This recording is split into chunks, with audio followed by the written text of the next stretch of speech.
உங்க பிரசன்னத்துல நான் அமர்ந்திருந்து நீங்க செய்கிற யுத்தத்தை நான் காண்பேன். அவருடைய பிரசன்னத்துல போய் மோசே 2 கரங்களை உயர்த்தி நிற்கும் பொழுது ஜெயாங்க. கட்டப்பட்ட நிலைமையிலே பேதுருவும் சீலாவும் சிறைச்சாலையின் நடுவில் பிரசன்னத்தை அனுபவித்து துதித்த பொழுது சங்கிலிகள் தானாய் அருண்டது என்று நாம் பார்க்கிறோம். பிரசன்னத்தில் தன் இருதயத்தை ஊற்ற சென்ற அன்னாளுக்கு ஒரு தீர்க்கதரிசியை தோன்ற பண்ணினார். பிரசன்னத்தில் களி கூறுகிறவர்களுக்கு ஒரு சரித்திரத்தை எழுதுகிற ஒரு தேவன் நாம் ஆராதிக்கிறவர். ஹல்லேலூயா. அப்படியே 2 கரங்களை உயர்த்தி உங்க பிரசன்னத்தில் இருக்கும் பொழுது எனக்கு விடுதலை உண்டு, ரட்சிப்பு உண்டு என்று நம்புகிறவங்க இந்த பாடலை என்னோடு கூட பாடுங்க, மகிமைப்படுத்துவோம் சேர்ந்து. ஹல்லேலூயா. உங்க பிரசன்னத்தில் அமர்ந்திருந்து நீர் செய்யும் யுத்தம் காண்பேன். உங்க பிரசன்னத்தில் அமர்ந்திருந்து நீர் செய்யும் யுத்தம் காண்பேன். என் பலத்தினால் ஒன்றும் ஆகாது, என் சுயத்தினால் ஒன்றும் நடக்காது. உண்மைதானா? என் பலத்தினால் ஒன்றும் ஆகாது, என் சுயத்தினால் ஒன்றும் நடக்காது. உம் பிரசன்னத்தால் கூடுமே, உங்க பிரசன்னத்தால் கூடுமே. என் பலத்தினால் ஒன்றும் ஆகா. 2 கரங்களை உயர்த்தி என் சுயத்தினால் ஒன்றும் நடக்காது, என் பலத்தினால் ஒன்றும்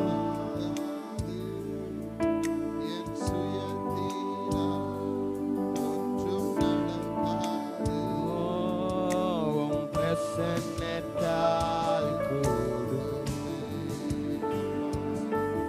உங்க பிரசன்னத்தால்.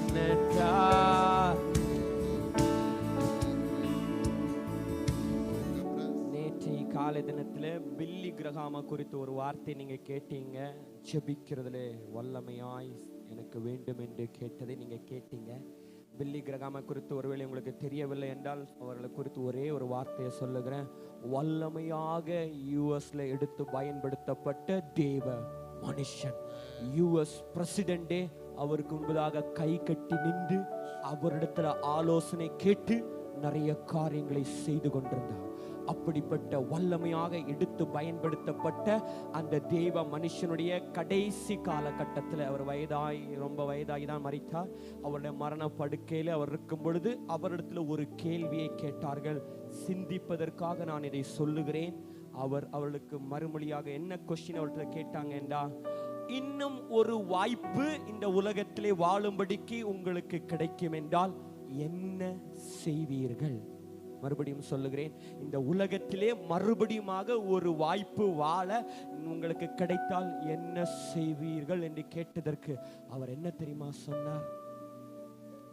அவருடைய பிரசன்னத்தில் இன்னும் அதிகமாய் நான் விழுந்து கிடப்பேன். வல்லமையாய் பயன்படுத்தப்பட்ட அநேக இடங்களிலே சுவிசேஷத்தை அறிவித்து கர்த்தருடைய வார்த்தையை சொல்ல என் நேரங்களை இந்த வாழ்க்கையிலே நான் செலவிட்டேன். இன்னும் ஒரு வாய்ப்பு எனக்கு கிடைத்திருந்தால் அவரோடு கூட பேசி அவரோடு கூட வாழணும்னு எனக்கு ஆசை. எப்படிப்பட்ட ஒரு தாகம் இருக்கு. என்னோடு ஆராதித்துக் கொண்டிருக்கிற தேவ பிள்ளைகளே, எரேமியா 18 பார்க்கிற ஒரு காரியம், குயவனை குறித்து உங்களுக்கு தெரிந்த காரியம் தான். ஒரே ஒரு வார்த்தையை சொல்ல ஆசைப்படுகிறேன். திரும்பவும் என்று ஒரு வார்த்தை அங்க போடப்பட்டிருக்கிறது. 4வது வசனத்துல திரும்பவும் என்றால் என்ன? இங்கிலீஷ்ல அகைன், அதை இன்னொரு தமிழ் பாக்கத்துல டிரான்ஸ்லேட் பண்ணால் மீண்டும். நொறுங்கி போயிருக்கிறீர்களா? உடைந்து போயிருக்கிறீர்களா? எந்த அனுபவத்திலே, கர்த்தருக்கு அடுத்த காரியத்திலே, எந்த விதமான காரியத்திலே ஒருவேளை நீங்கள் முறிந்து போயிருந்தால், நொறுங்கி போயிருந்தால், கர்த்தர் மீண்டும் என்னை கட்ட போதுமானவராய் இருக்கிறார். எத்தனை பேர் நம்புறீங்க? ஹalleluya. என்னை அவர் மீண்டும் கட்டுவார், என் வாழ்க்கை அவர் மீண்டும் கட்டுவார், என்னுடைய ஊழியத்தை இன்னும் அதிகமாய் என்னை கட்டுவார், என்னுடைய குடும்பத்தை அதிகமாய் இன்னும் கட்டுவார், என்னுடைய பிள்ளைகளை இன்னும் அதிகமாய் அவர் கட்டுவார். எந்தெந்த காரியங்கள் கட்டப்பட வேண்டுமோ அதை கர்த்தர் எனக்காக நிச்சயம் கட்டுவார். அதுதான் இந்த வருஷத்திலே கர்த்தர் வாக்குத்தத்த வார்த்தையாக கொடுத்திருக்கிறார். நீங்கள் கட்டுவீர்கள். தியானித்துக் கொண்டிருந்த போது இந்த ஃப்ரேசஸ் பத்தி சொன்னல, இன்னொரு ஃப்ரேஸ் கர்த்தர் ஞாபகப்படுத்தினார். ஆவியின் கனிகள் நம்மிடத்திலே முதலாவது கட்டப்பட்டு வெளிப்படுத்தப்பட்டால் தான் ஆவிக்குரிய வரங்கள் செயல்பட முடியும். மறுபடியும் சொல்லுகிறேன், ஆவியின் கனிகள் கட்டப்பட்டு வெளிப்படுத்தப்பட்டால் மாத்திரமே ஆவியின் வரங்கள் செயல்பட முடியும். அதற்கு தேவை தேவ பிரசன்னத்துல விழுந்து கிடப்பது மாத்திரம். நம்புகிறவங்க மாத்திரம் அப்படியே 2 கரங்களை உயர்த்தி ஹalleluya. யெகோவா ஓசேனோ, என்னை மீண்டும் காட்டுகிறீர். யெகோவா சபையோ, என்னை ஆளுகை செய்கிறீர். யெகோவா ஓசேனோ, என்னை மீண்டும் காட்டுகிறீர். யெகோவா சபையோ, என்னை ஆளுகை செய்கிறீர். நீர் இல்லாமல் ஒன்றுமில்லை, என்னை தள்ளாமல் சேர்த்து கொண்டீரே. நீர் இல்லாமல் ஒன்றுமில்லை, என்னை தள்ளாமல் சேர்த்து கொண்டீரே. உங்க பிரசன்னத்தில் அமர்ந்திருந்து நீ செய்யும் யுத்தம்.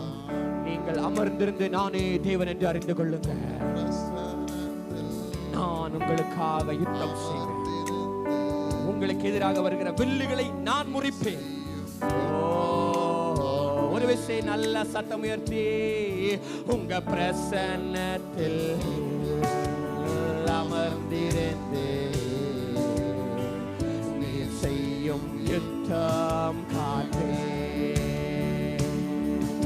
என் பலத்தினால் ஒன்றும் ஆகாது, என் சுயத்தினால் ஒன்றும் நடக்காதே.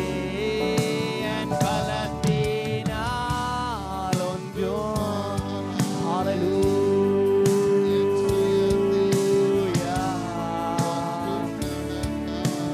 உங்க பிரசன்னத்தால், உங்க பிரசன்னத்தால் ஆமென். உங்க பிரசன்னத்தால் கூடுமே, உங்க பிரசன்னத்தால், உங்க பிரசன்னத்தால் கூடுமே. உங்க பிரசன்னத்தால் 2 கரங்களை உயர்த்தி யெகோவா ஓசேனோ, யெகோவா ஓசேனோ, என்னை மீண்டும் கட்டுகிறீர். யெகோவா சபையோ, என்னை ஆளுகை செய்கிறீர். யெகோவா ஓசேனோ, என்னை மீண்டும் கட்டுகிறீர்.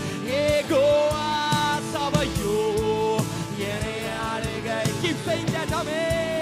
யெகோவா ஓசேனோ, என்னை மீண்டும்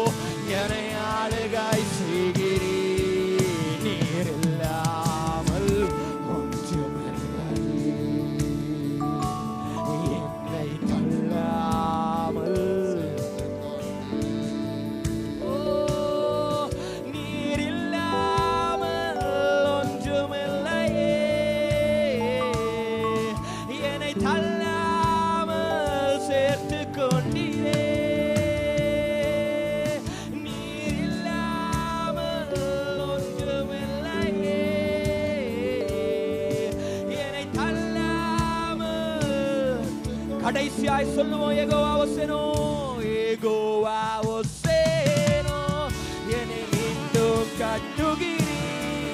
யெகோவா,